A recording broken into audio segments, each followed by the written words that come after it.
Good afternoon, dear Forex traders. This is the latest business news on InstaForex TV channel. I'm Olga Vitkovskaya. In December, the UK industrial production up moved to a 5-month high. Amid risk of entering into the third recession and persistent debt crisis in the Eurozone, the enterprises of Great Britain produced more cars and chemicals.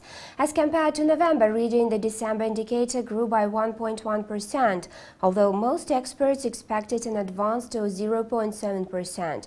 The annual increment appeared negative, minus 1.7%. This can be considered as one step forward on the way to the recovery of the British economy.